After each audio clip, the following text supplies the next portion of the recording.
Hello guys, bersama saya lagi dalam Alright Not Channel. Seperti mana yang kita tahu sahabat-sahabat semua, malam semalam temu Anwar di Jakarta.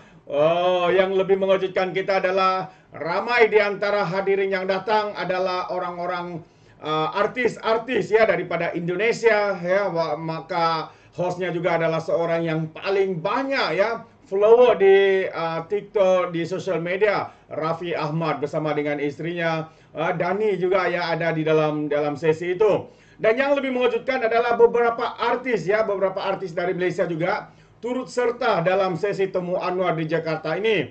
Dan tanpa semena-mena, Nur Fazura. Siapa yang tidak kenal dengan Nur Fazura? Seorang pelakon terkenal di Malaysia, artis terkenal, ya datang, ya terbang ke Jakarta semata-mata untuk bertanya soalan kepada Datuk Seri Anwar Ibrahim.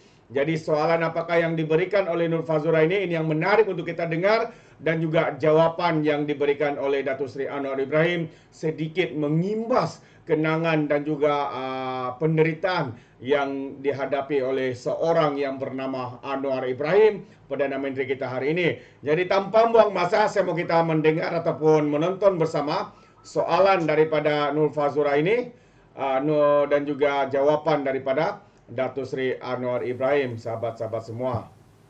Assalamualaikum warahmatullahi wabarakatuh.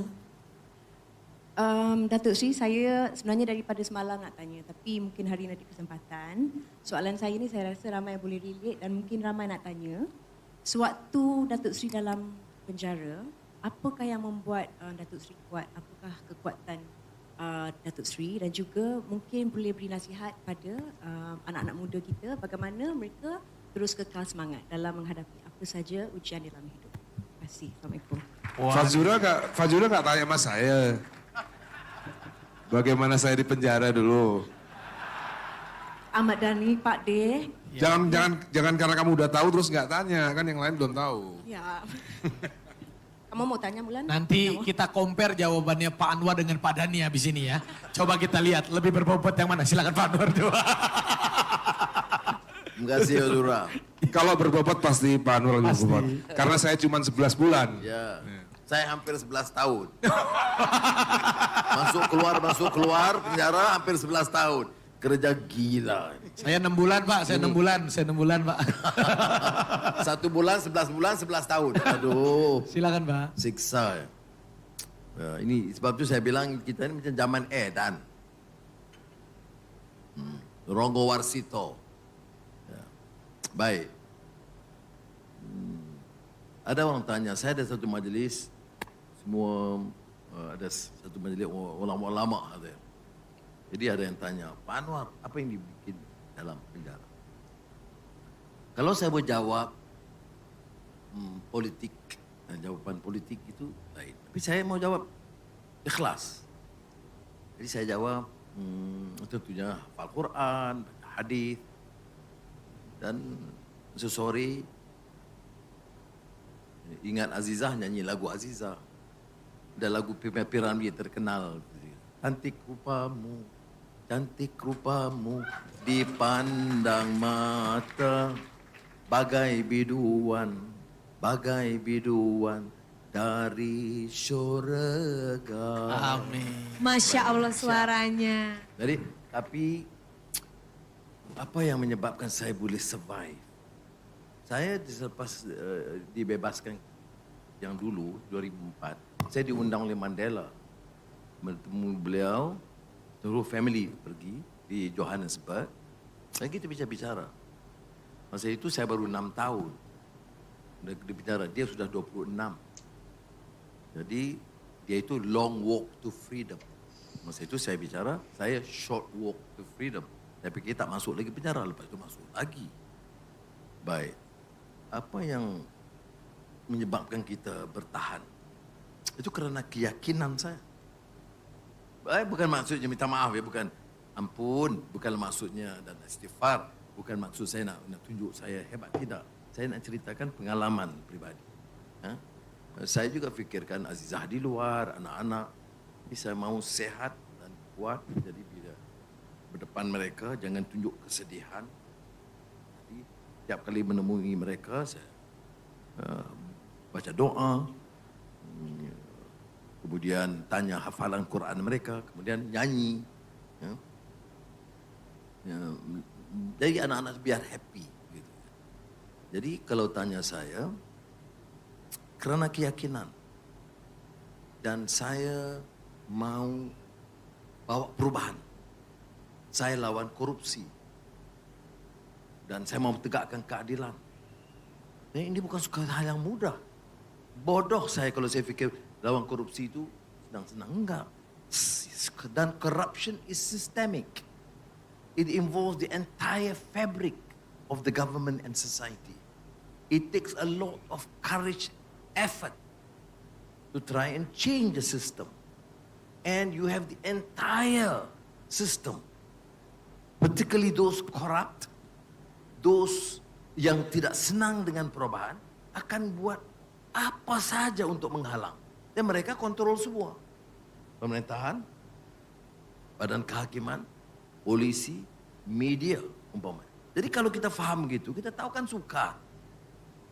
Jadi oleh itu sabar, guna kebijaksanaan, bina kekuatan, iman, kuatkan akal, jaga disiplin, baca sebanyak mungkin.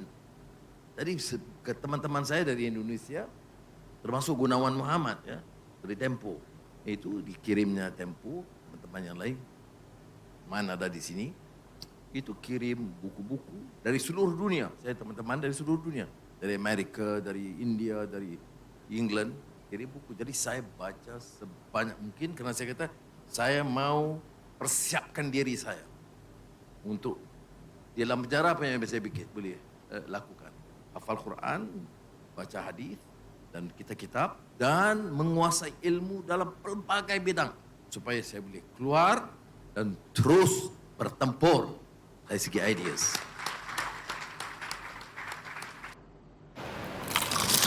Ayam goreng McD 3 times spicy. It's back. You asked for it. Karena orang yang hebat itu bukan orang yang di atas terus. Orang yang hebat itu orang yang di atas, turun ke bawah dan dia bisa naik lagi ke atas. Itu dia. Mungkin ada lagi yang mau tanya? Ada di sebelah sana. Masih ada? Silakan, masih banyak banget yang mau bertanya. Masih banyak nih sampai Silakan. subuh kayaknya nih ya. Oh jangan. Kalau subuh Pak Dhani mau mimpin sholat ya. Selamat malam Pak Anwar. Perkenalkan nama saya Anjani Gusman. Saya mahasiswa dari Northwestern University di Chicago, Illinois. Dan Pinter nih ya, pinter ya. ya jadi ya pertama aku mau terima kasih untuk kesempatan ini. Bapak adalah figure yang sangat inspiratif, banyak jatuh bangun dan very inspiring untuk anak-anak muda. Yang pastinya sering dijatuhin, maksudnya nggak dapat kerjaan terus gitu-gitu. Tapi Bapak saya lihat udah jatuh bangun dan tetap semangat. Tapi pertanyaan saya buat Bapak malam ini, jadi sebagai mahasiswa di luar negeri, sepertinya banyak teman-teman saya dari negara ASEAN juga yang sepertinya ingin menetap di luar. Dan juga sepertinya teman-teman saya di Jakarta banyak yang mungkin takut masuk politik, takut untuk terjun ke dunia itu. Jadi pertanyaan saya buat Bapak, apa yang, what gave you the sense of accountability to be a public figure and work for Malaysia? Apa itu yang memotivasi Bapak untuk balik ke negara Bapak dan bekerja sekeras mungkin untuk membangun Malaysia, dan ya aku rasa itu akan sangat membantu buat anak muda seperti kami yang ingin membangun negara Indonesia dan juga ASEAN. Makasih. Terima kasih. Termasuk Raffi ya. Silakan. Raffi takut masuk politik kan? Oh enggak, bukan takut. Belum. Belum. Oh belum. Nanti aja. Rencananya masuk Gerindra. Nanti. Oh, ya. Ya. No comment, no comment. Iya. Ya. Suka bercanda aja. Ya. Enggak, dia saya tidak mau orang anggap saya semuanya pengalaman derita atau kurang bernasib baik. Tidak, saya banyak. Nasib saya baik banyak. Umpamanya ibu bapak saya itu di antara yang pendorong kuat untuk jadi baik, berilmu. Saya punya guru-guru dari sekolah rendah, menengah, itu yang sangat committed, luar biasa. Saya ada Azizah dan anak-anak yang dukung saya sepenuhnya dalam keadaan suka duka. Luar biasa. Dan rakan-rakan yang setia. Ya. Walaupun, jadi ini plus point. Rakan-rakan ini seluruh dunia. Soalan tadi, mengapa saya rasa begitu yakin dan terus mau berjuang? Semasa kali akhir saya kemungkinan ditahan 2015. 2014 Desember itu saya di Amerika. Saya pernah mengajar di Georgetown University. Ya. Jadi pulang ada siri kuliah di beberapa universiti, di Harvard, di Georgetown, di Stanford. Kemudian mau pulang, seorang pemimpin Amerika, teman saya dulu rapat. Dia telepon, dia kata, Anwar, why do you want to go back? I said, I have to go back. Malaysia is my country. He said, but you know you're going to be in prison. I said, well, maybe not. But you know the system. They will imprison you. From our sources is for sure. Saya jawab, serius, dia serius. Ya. Kerana masa itu dia offer. Saya boleh jadi profesor, saya boleh jadi konsultan. Yang lumayan lah. Ya. Saya jawab, saya kata, apa jawaban saya untuk anak-anak muda? Saya nggak bisa jawab. Oh, Anwar oleh kerana dia dikenali di barat, di dunia, maka dia diberikan offer yang baik, jadi ditinggal perjuangan. Anak-anak yang muda diminta teruskan perjuangan. Saya bilang, saya sukar menjawab. Sebab itu saya pulang. 3 hari sebelum kasus mahkamah terakhir 2015, saya ke Jakarta. Dan selalu masa itu saya mampir ke rumah Habibie. Habibie mohon dengan sepenuhnya sampai nangis. Dia jangan pulang, adik. Ini saya sediakan ini. Tengok ni rumah saya ni sebelah sini. Kamu Azizah anak-anak jaga tinggal di sini sehingga keadaan tenang dan selesai. Jadi nangis dia. Jadi saya jawab yang sama, saya kata, Habibie, tak mungkin saya ambil atau memilih keadaan yang lebih lumayan, meninggalkan anak-anak muda yang saya didik untuk terus berjuang dengan berani. Saya pulang.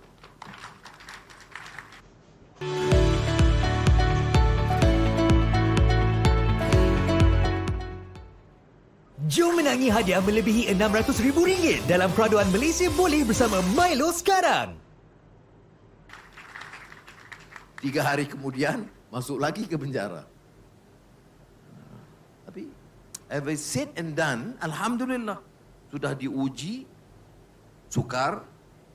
Tapi kecil ujian kita dibandingkan dengan kalau dalam sejarah, kalau di setengah dunia Arab, kalau ujiannya hilang terus atau dibunuh terus. Saya kan masih lagi dikasih makan dong. Ya, tak enak tapi masih ada. Ya. Jadi kita harus lihat, sebab itu saya melihat always in the positive. Ini ya ada. Jangan fikir semuanya derita. Nah. Sebab positif.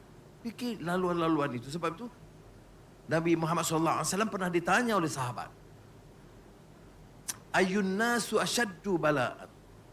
Di kalangan manusia ini siapa yang paling banyak menerima dugaan dan bala? Tentunya sahabat pikir mereka kan. Jawab Rasulullah SAW. Al-anbiya'u thummal amthalu fal amthal. Yang paling banyak derita, disiksa dan hadapi ujian itu para nabi. Kemudian orang-orang mengikut misalan itu. Dan kemudian. Jadi saya selalu peringatkan anak muda tentang hadis ini. Bagi saya pikir, oh deritaku. Tidak. Jadi saya anggap kecil laluan. Saya masih boleh membaca. Saya boleh exercise waktu sore. Cuma jarang menjumpa Azizah. Jadi bagi saya, ujian itu kecil. Jadi bayangkan dengan masuk keluar penjara, dihina, disiksa, agen Amerika, agen Yahudi, agen Hindu, agen Cina, salah laku seks dari lelaki, wanita yang belum lembu saja. Kemudian diaibkan, dihina, pelbagai hari-hari. Masa itu kan Pak Mahathir Perdana Menteri. Ya, tidak ada dalam sejarah orang yang diaibkan, dihina begitu rupa. Tapi alhamdulillah, itu yang cerita-cerita. Akhirnya jadi Perdana Menteri dong. Ya. Jadi lakukanlah yang sebaiknya. Dan Tuhan uji, do your best. I encourage you, ministers are here. Ya, saya kata, work hard, do your best. Allah have tested you. Do your best for your people. And your people means bukan saja yang konglomerat di atas, bukan golongan elit di kota. Seluruh rakyat harus diberikan ruang dibandingkan. Jadi kesimpulannya begini Raffi. Ahmad tadi jadi ada harapan. Oh, gue bisa nih. Bukan. Kesimpulannya begini. Jadi nanti media-media nanti quote, ya kan?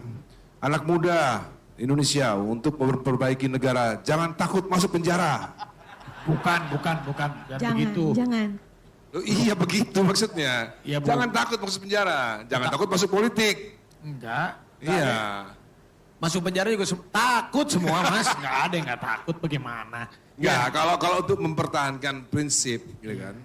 Kan Dato tadi udah cerita, selama kamu punya prinsip tentang sebuah kebenaran, penjara itu ya di Indonesia masih lebih enak daripada penjara di zaman nabi-nabi dulu. Bener kan Dato ya? Tapi mungkin intinya Pak Anwar itu, selama kita memang melakukan hal, apapun itu yang masih dalam kebenaran, cepat atau lambat, Allah yang pasti akan menolong kita dan membuat kita berada di atas lagi. Itu maksudnya. Amin. Terbaik sahabat semua, itu dia ulasan sedikit ya daripada pengacara Raffi Ahmad dan juga Ahmad Dhani. Ya, kita boleh nampak bagaimana soalan yang dikemukakan oleh penanya-penanya. Yang pertama Fazura dan seorang pelajar bijak daripada Indonesia juga ya turut bertanya kepada Datuk Seri Anwar Ibrahim, dan ini mengimbas semula ya bagaimana perjalanan politik Datuk Seri Anwar Ibrahim bukanlah sesuatu yang mudah. Jatuh bangun, disepak terajang, dihina, difitnah dengan berbagai perkara sahabat-sahabat semua. Tapi hari ini kita boleh melihat dengan berkat ketabahan, semangat yang kuat demi untuk memperjuangkan perjuangan rakyat hari ini sahabat-sahabat semua. Kita melihat Datuk Seri Anwar Ibrahim diangkat menjadi Perdana Menteri kita yang ke-10. Inilah ya, imbalan dalam setiap penderitaan yang dialami, setiap penghinaan, setiap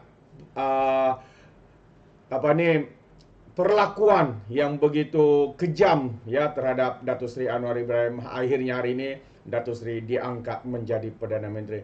Jadi kita mengharapkan semoga Datuk Seri Anwar Ibrahim sentiasa mempunyai kesihatan yang kuat untuk memimpin negara kita, sahabat-sahabat semua. Jadi sampai di sini saja. Sekiranya sahabat semua ingin memberikan sebarang pandangan, ya Anda boleh berikan komen Anda dalam ruangan komen. Tapi ingat, komen dengan cara berhemah. Jangan menjadi seperti walaun-walauntit, lebay-lebay dan juga geng sapu bersih ya apabila mereka memberikan komen penuh dengan hasutan, kebencian dan juga fitnah melampau. Sepertinya mereka tidak punya otak, mungkin karena otak mereka tertinggal di dasar Laut Cina Selatan. Jadi sampai di sini saja, izinkan saya untuk mengundurkan diri dan seperti biasa, peribahasa mengatakan, tapapun kangkap, 2 ton keinginan. Dalam bahasa Melayunya, tepuk dada, tanya selera. Sekian saya daripada Alright Nampak Channel, saya kita berjumpa lagi. Bye-bye.